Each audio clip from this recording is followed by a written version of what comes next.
Can you talk a little bit to how World Health is being treated as a risk in terms of climate change as impacts get worse? Yes.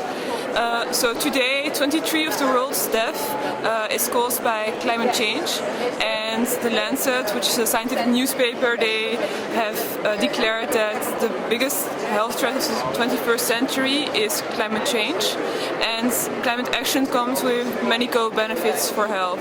So, for example, there are at the moment more people dying from air pollution than from smoking, and mitigating air pollution would decrease heart disease, but also, for example, asthma or other lung diseases. So there are huge chances to tackle both the climate change problem and health issues.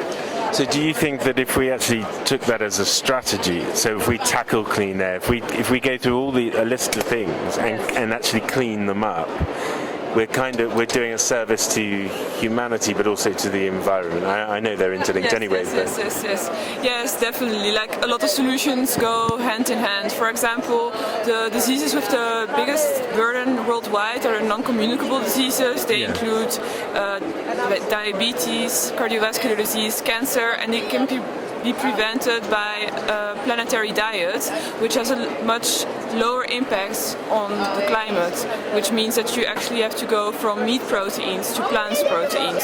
So that would tackle this diet is solution number 4 to climate change, and it would tackle like 80% of the diseases we face today. Wow. So and it's just more of these kinds of changes. Yes. And in terms of making change, we have the UN, and then on a national level we have our governments where we use the NDCs, the SDGs.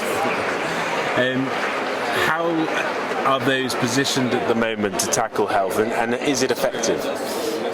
Well, the SDGs, I think health is one of the SDGs that interlinks with almost everything, and there's one strong link with the environmental as well. I think that SDGs propose a good frame to see that if we want to tackle one world issue, we have to tackle another.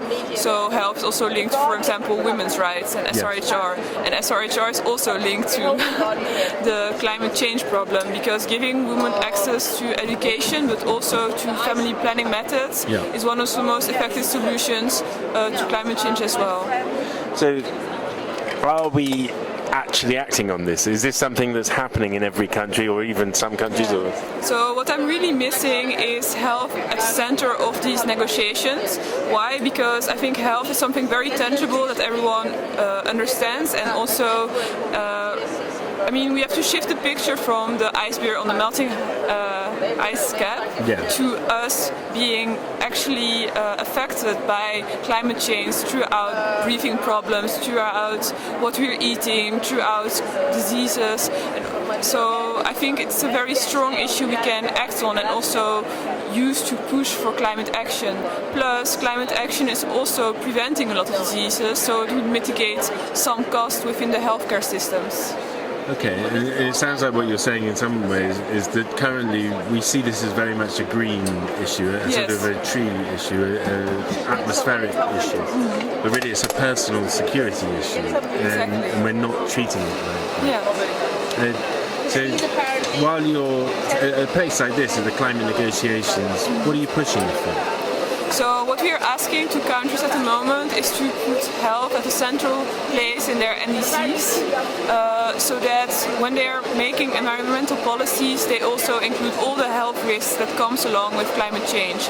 And it's about mitigating climate change for health reasons, but also making your health systems resilient to climate change, because in some countries when your health systems are affected, for example because of flood, because of wildfire, because of whatever, you lose the main safekeeping of health within your country. So it's important to work on both things. Okay, and if we did put health at the center of the climate policy and negotiations and everything else, is there a risk that you can see that other areas start getting pushed aside, that we make it a purely human issue? Well, I think health is linked to so many things that, for example, it's linked to human rights, it's linked to agriculture, it's linked to women's rights, to education. That if you put health at the center, if you put our well-being at the center, it's a very positive message that you bring along, and it includes so many other fields that I don't think they will be excluded from it. And to add on that, for example, if you think of financial reasons, I mean, the healthcare sector takes about 10% of most economies, so it's actually huge and it can use as a driving force to sustainabilize the country. Yeah. Okay, well, thank you very much. It's been very good to talk to you. Okay, thank you.